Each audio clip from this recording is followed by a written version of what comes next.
Hello friends, welcome to Learning Web. আজি আমি বড়োলেণ্ড ইউনিভাৰ্চিটিৰ বিএড এন্ট্ৰেন্স এক্সামৰ প্ৰিভিয়াছ ইয়াৰ কুৱেশ্যন ডিসকাস কৰিম আৰু আজিৰ পাৰ্টটো হৈছে টিচিং এপ্টিটিউড। লগতে মই কৈ দিওঁ যিবোৰ আদাৰ ইউনিভাৰ্চিটিৰ বিএড এন্ট্ৰেন্স এক্সাম আছে তেওঁলোকেও চাব পাৰে, অলৰেডি হৈয়ে গৈছে সকলোৰে। কিন্তু মই কি কৈছোঁ, আদাৰ ইউনিভাৰ্চিটিৰ এক্সামতো এইটো সমানে উপযোগী হ'ব, কাৰণ এইটো টিচিং এপ্টিটিউডৰ ক্লাছ হয়। তো ইয়াৰে পৰা আইডিয়াটো একেই পাব। ইয়াতে কুৱেশ্যন নম্বৰ 1ত আছে how many DIET or BEd colleges are under Bodoland university. ইয়াতে কি কৈছে যে বড়োলেণ্ড ইউনিভাৰ্চিটিৰ অন্তৰ্গত কিমানখন ডাইট বা বিএড কলেজ আছে। অপশ্যন এত আছে 5, অপশ্যন বি 6, অপশ্যন চি 7 আৰু অপশ্যন ডি 8। এই কুৱেশ্যনটো মই আপোনালোকৰ বাবে এৰিছোঁ, আপোনালোকে কমেণ্টত জনাব। প্ৰথম কুৱেশ্যনটোৱে মই আপোনালোকৰ বাবে এৰিছোঁ, আপোনালোকে কমেণ্টত এইটো জনাব। ইয়াৰে পিছৰখিনি মই ডিছকাছ কৰাই দি আছোঁ। কুৱেশ্যন নম্বৰ 2ত আছে the main aim of teaching is, যে শিক্ষাৰ মুখ্য উদ্দেশ্য কি। টু গিভ ইনফৰমেশ্যন প্ৰদান কৰা। Option B to develop reasoning develop কৰা। Option C to develop thinking develop কৰা আৰু option D both B and C. ইয়াৰে কাৰেক্ট এনচাৰ হ'ব option D both B and C. To develop reasoning আৰু কি হ'ব টু ডেভেলপ থিংকিং, এই দুইটাই হ'ব অপশ্যন ডি। ইয়াৰে পিছত আছে question number 3 the destiny of a nation is shape in the classroom was said by. ইয়াতে কি কৈছে, দেশৰ ভৱিষ্যত শ্ৰেণী কোঠাতে গঢ় লৈ উঠে কোনে কৈছিলে। Option A Mahatma Gandhi, option B Jawaharlal Nehru, option C Rabindranath Tagore আৰু option D B R Ambedkar. তো ইয়াৰে কাৰেক্ট এনচাৰ হ'ব মহাত্মা গান্ধী। ইয়াৰে লগতে আৰু এটা কথা কৈ দিওঁ মই, যদি মহাত্মা গান্ধী নাথাকে আৰু কোঠাৰী কমিশ্যন থাকে তেনেহ'লে আপোনালোকে কোঠাৰী কমিশ্যনত ক্লিক কৰিব, কাৰণ এই কথাটো কোঠাৰী কমিশ্যনেও কৈছিলে আৰু হয়তো মহাত্মা গান্ধীৰ পৰা ইনস্পায়াৰ্ড হয়, সেইকাৰণে মহাত্মা গান্ধী অপশ্যনত দিয়া আছে। যদিহে কোঠাৰী কমিশ্যন থাকে আপোনালোকে কোঠাৰী কমিশ্যনত ক্লিক কৰিব। ইয়াৰে পিছত আছে question number 4 in NEP 2020 the 10+2 system will be replace by. ইয়াতে কি কৈছে, NEP 2020-এ কি কৰিছে, 10+2 ছিষ্টেমক ৰিপ্লেচ কৰিছে। নতুন ষ্ট্ৰাকচাৰ কি হ'ব। অপশ্যন এ 5+3+3+4, এইটো হ'ব কাৰেক্ট এনচাৰ অপশ্যন এ 5+3+3+4।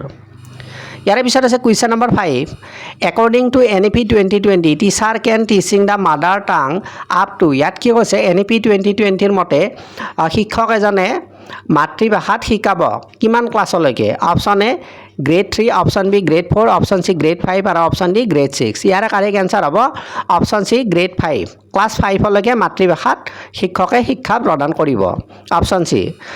কুৱেশ্যন নম্বৰ 6ত আছে continuous and comprehensive evaluation was started by. ইয়াতে কি কৈছে, কণ্টিনিউৱাছ এণ্ড কম্প্ৰিহেনচিভ ইভালুৱেশ্যন কোনে আৰম্ভ কৰিছিলে।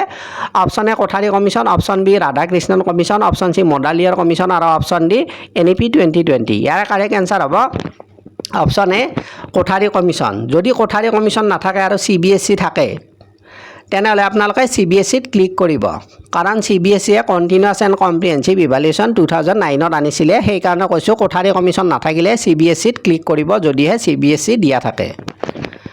ইয়াৰে পিছত আছে question number 7 IQAC stand for. ইয়াৰে ফুল ফৰ্ম সুধিছে। অপশ্যন এত আছে ইণ্টাৰনেল কোৱালিটি এচুৰেঞ্চ চেল, এইটোৱে হ'ব correct answer option A internal quality assurance cell, option A.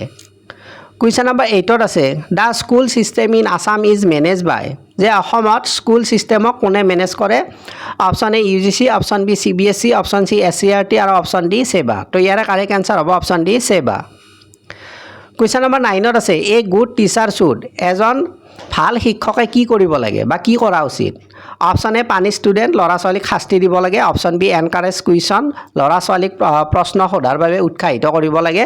Option C ignore weak student, দুৰ্বল ছাত্ৰ ছাত্ৰীক ইগন'ৰ কৰিব লাগে। আৰু option D focus only on exam, অকল পৰীক্ষাত গুৰুত্ব দিব লাগে বা ফ'কাছ কৰিব লাগে। তো ইয়াৰে কাৰেক্ট এনচাৰ হ'ব অপশ্যন বি এনকাৰেজ কুৱেশ্যন, ল'ৰা ছোৱালীক প্ৰশ্ন সোধাৰ বাবে উৎসাহিত কৰিব লাগে। আৰু অপশ্যন চিত যে আছে ইগন'ৰ উইক ষ্টুডেণ্ট, এইবোৰ কোনো কথা নাই, উইক বুলি কথা নাই, তেনেকুৱা কোনো কথা নাথাকে, এইবোৰ কি নেগেটিভ ষ্টেটমেণ্ট হয়। তো কাৰেক্ট এনচাৰ হ'ব অপশ্যন বি। ইয়াৰে পিছত আছে question number 10 the purpose of homework is to, যে হোমৱৰ্কৰ উদ্দেশ্য কি। Option A keep student busy, ল'ৰা ছোৱালীক ব্যস্ত ৰখা। অপশ্যন বি ৰিইনফ'ৰ্চ লাৰ্ণিং, শিক্ষাত জোৰ দিয়া বা শিকাত জোৰ দিয়া। অপশ্যন চি পানিছ ষ্টুডেণ্ট, ল'ৰা ছোৱালীক শাস্তি দিয়া, এইটোতো নহয়। Option D reduce class time reduce কৰা, এইটোও নহয়। তো কাৰেক্ট এনচাৰ হ'ব অপশ্যন বি ৰিইনফ'ৰ্চ লাৰ্ণিং, যে শিক্ষাত বা শিকনত কি অধিক জোৰ দিয়া, অপশ্যন বি। ইয়াৰে পিছত আছে কুৱেশ্যন নম্বৰ 11। আপোনালোকে যদি ক্লাছটো এতিয়ালৈকে লাইক কৰা নাই, প্লিজ লাইক কৰিব সকলোৱে, আৰু ক্লাছটো শ্বেয়াৰ কৰিব যিমান পাৰে, আৰু নতুন কোনোবা আছে যদি প্লিজ ছাবস্ক্ৰাইব কৰি ৰাখিব। এবাৰ কুৱেশ্যন নম্বৰ 11টো আলোচনা কৰোঁ আমি। ইয়াতে কি আছে, teaching aids are use to, যে শিক্ষণ সঁজুলি ব্যৱহাৰ কৰা হয় কিহৰ কাৰণে। Option A make lesson interesting, লেচনটো ইণ্টাৰেষ্টিং কৰাৰ বাবে। Option B waste of time, সময়ৰ অপচয়। অপশ্যন বি কনফিউজ ষ্টুডেণ্ট, আৰু অপশ্যন ডি এভইড টিচিং। তো সেইবোৰ নহয়, কাৰেক্ট এনচাৰ হ'ব option A make lesson interesting. আমি লেচনটো কি কৰিব লাগিব, ইণ্টাৰেষ্টিং কৰিব লাগিব, তেতিয়াহে ল'ৰা ছোৱালীয়ে শিকাৰ বাবে আগ্ৰহীত হ'ব, আৰু সেইটো হৈছে টিচিং এইডছৰ উদ্দেশ্য, অপশ্যন এ। কুৱেশ্যন নম্বৰ 12ত আছে a teacher's primary role is to, এজন শিক্ষকৰ মুখ্য ভূমিকা কি।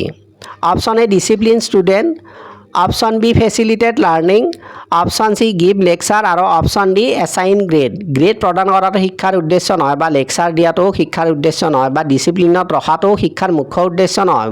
শিক্ষাৰ মুখ্য উদ্দেশ্য বা শিক্ষকৰ মুখ্য উদ্দেশ্য কি হৈছে, ফেচিলিটেড লাৰ্ণিং, ল'ৰা ছোৱালীয়ে শিকাত তেওঁলোকক সুবিধা প্ৰদান কৰা, সেইটো হৈছে শিক্ষকৰ বা শিক্ষাৰ মুখ্য উদ্দেশ্য, অপশ্যন বি। কুৱেশ্যন নম্বৰ 13ত আছে the best way to manage a classroom is by, আমি শ্ৰেণীকোঠা এটা কিদৰে ভালকৈ পৰিচালিত কৰিব পাৰোঁ। Option A strict rule follow' কৰি।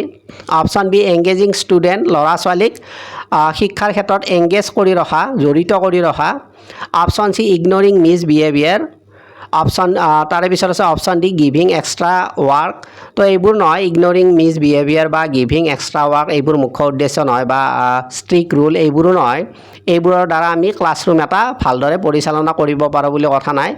আচল কথাটো হৈছে engaging student, option B engaging student, ল'ৰা ছোৱালীক শিক্ষাৰ ক্ষেত্ৰত আমি কি কৰিব লাগিব, জড়িত কৰাই ৰাখিব পাৰিব লাগিব, অপশ্যন বি। কুৱেশ্যন নম্বৰ 14ত আছে NEP 2020 এমফেচাইজেছ, যে NEP 2020-এ কিহৰ ওপৰত গুৰুত্ব দিয়ে। অপশ্যন এ ৰুট লাৰ্ণিং, এইটোতো নহয়। অপশ্যন বি ক্ৰিটিকেল থিংকিং, এইটো হ'ব কাৰেক্ট এনচাৰ।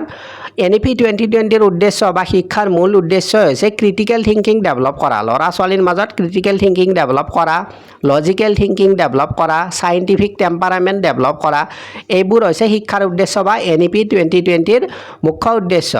তো কাৰেক্ট এনচাৰ হ'ব অপশ্যন বি ক্ৰিটিকেল থিংকিং, বাকীখিনি নহয়। কুৱেশ্যন নম্বৰ 15ত আছে এ টিচাৰ শুড বি, এজন শিক্ষক কেনেকুৱা হোৱা উচিত। ৰিজিড হোৱা উচিত, ফ্লেক্সিবল হোৱা উচিত, নে অপশ্যন চিত আছে আনএপ্ৰ'চেবল, আৰু অপশ্যন ডিত আছে আনপ্ৰিপেয়াৰ্ড। তেনেকুৱা কোনো কথা নাই, কাৰেক্ট এনচাৰ হ'ব ফ্লেক্সিবল। এজন শিক্ষক সদায় ফ্লেক্সিবল হ'ব লাগে, নমনীয় হ'ব লাগে। ল'ৰা ছোৱালী যেনেকুৱা মানে কি শিক্ষাৰ ক্ষেত্ৰত তেওঁলোকৰ পাৰদৰ্শিতা প্ৰদৰ্শন কৰে, সেইমতে শিক্ষকে তেওঁলোকক সেই গতিত শিকাব লাগে।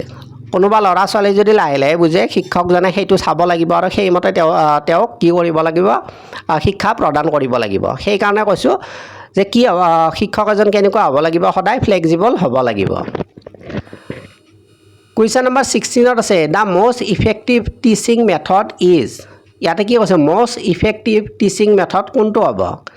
Option A lecture only, option B interactive discussion, option C written notes, আৰু অপশ্যন ডি মেমৰাইজেশ্যনটো নহয়, আৰু ৰিটেন নোটছ হ'ব লাগিব বুলি কথা নাই, আৰু অনলি লেকচাৰ বুলিও কথা নাই। আচল কথাটো হৈছে ইণ্টাৰেক্টিভ ডিছকাশ্যন, মানে কি ল'ৰা ছোৱালী বা ছাত্ৰ ছাত্ৰী আৰু শিক্ষকৰ মাজত মানে কি সিহঁতৰ মাজত ডিছকাশ্যন হ'ব লাগিব। শিক্ষকে কিবা এটা ক'ব, ল'ৰা ছোৱালীয়ে শুনিব, আৰু ল'ৰা ছোৱালীয়ে কিবা এটা ক'ব, শিক্ষকে শুনিব, আৰু তাত এটা তেওঁলোকে কনক্লুজন ওলাই ল'ব। সেইটো হৈছে interactive discussion, option B. Question number 17ত আছে the role of assessment in teaching is to, যে শিক্ষাৰ ক্ষেত্ৰত মূল্যায়নৰ ভূমিকা কি। অপশ্যন এ ৰেংক ষ্টুডেণ্ট, ল'ৰা ছোৱালীক ৰেংক প্ৰদান কৰা, এইটোতো নহয় উদ্দেশ্য, মূল উদ্দেশ্য নহয় এইটো। Option B identify learning gaps, এইটো হ'ব কাৰণ এছেছমেণ্ট বা মূল্যায়নৰ মুখ্য উদ্দেশ্য হৈছে কি ল'ৰা ছোৱালীৰ যে লাৰ্ণিং গেপছ আছে সেইটো আমি বিচাৰি উলিয়াব লাগে আৰু তেতিয়াহে আমি ল'ৰা ছোৱালীক সেইমতে সুবিধা প্ৰদান কৰিব পাৰিম আৰু অপশ্যন চিত আছে পানিছ ফেইলিয়াৰ তেনেকুৱা কোনো কথা নাই আৰু অপশ্যন ডিত আছে কম্পেয়াৰ ষ্টুডেণ্ট ল'ৰা ছোৱালীক কেতিয়াও তেওঁলোকৰ মাজত কম্পেয়াৰ নকৰিব সেইটো শিক্ষাৰ মুখ্য উদ্দেশ্য নহয় তো কাৰেক্ট এনচাৰ হ'ব option B identify learning gaps question number 18ত আছে টিচাৰ শুড এনকাৰেজ শিক্ষকে উৎসাহিত কৰিব লাগে কি উৎসাহিত কৰিব লাগে কম্পিটিশ্যন অনলি কম্পিটিশ্যন কৰাত উৎসাহিত কৰিব লাগে নেকি এইটোতো নহ'ব অপশ্যন বি কলাবৰেশ্যন এইটো হ'ব কাৰেক্ট এনচাৰ ল'ৰা ছোৱালীৰ মাজত যাতে কি কলাবৰেশ্যন বাঢ়ে সিহঁতে যাতে যিকোনো বিষয়ত নিজৰ মাজত ডিছকাছ কৰে আৰু কিবা এটা কনক্লুজন সিহঁতে মিলি কিনে উলিয়াব পাৰে সেইটোৱে হৈছে উদ্দেশ্য তো কি হ'ব অপশ্যন বি হ'ব কাৰেক্ট এনচাৰ তাৰে পিছত আছে কুৱেশ্যন নম্বৰ 19ত আছে the goal of education is to develop যে শিক্ষাৰ উদ্দেশ্য কি ডেভেলপ কৰাটো উদ্দেশ্য option A obedience option B creativity option C uniformity আৰু অপশ্যন ডি মেমৰাইজেশ্যন তো কাৰেক্ট এনচাৰ হ'ব ক্ৰিয়েটিভিটি শিক্ষাৰ উদ্দেশ্য হৈছে ক্ৰিয়েটিভিটি ল'ৰা ছোৱালীৰ মাজত যাতে ক্ৰিয়েটিভিটি আমি ডেভেলপ কৰিব পাৰোঁ সেইটোৱে হৈছে মুখ্য উদ্দেশ্য আৰু অপশ্যন চিত যে আছে ইউনিফৰ্মিটি তেনেকুৱা কোনো কথা নাই ইউনিফৰ্মটো অকল ড্ৰেছতে ঠিকে আছে বাকী ক্ষেত্ৰত নহয় আৰু মেমৰাইজেশ্যনটো অভিয়াছলি নহয় এইটো ইয়াৰে পিছত আছে question number 20 a teacher's attitude should be এজন শিক্ষকৰ এটিটিউড কেনেকুৱা হ'ব লাগে option A negative option B positive option C indifferent আৰু অপশ্যন ডি ষ্ট্ৰিক্ট তো ইয়াৰে কাৰেক্ট এনচাৰ হ'ব অপশ্যন বি হ'ব পজিটিভ হ'ব লাগিব নেগেটিভটো নহয় বা ইনডিফাৰেণ্টটো হ'ব নোৱাৰে আৰু কি হ'ব নোৱাৰে ষ্ট্ৰিক্ট তেনেকুৱা কোনো কথা নাই ষ্ট্ৰিক্ট হ'ব লাগিব বুলি কথা নাই সদায় কি হ'ব লাগিব পজিটিভ হ'ব লাগিব তো এইখিনি আছিলে আজিৰ ক্লাছটো আশা কৰিছোঁ আপোনালোকৰ ভাল লাগিছে আপোনালোকে প্লিজ কোনোবা যদি লাইক কৰা নাই লাইক কৰিব আৰু যিমান পাৰে ক্লাছটো শ্বেয়াৰ কৰি দিয়ক আৰু কোনোবা নতুন আছে যদি প্লিজ ছাবস্ক্ৰাইব কৰি ৰাখিব আজি এৰিছোঁ থেংক ইউ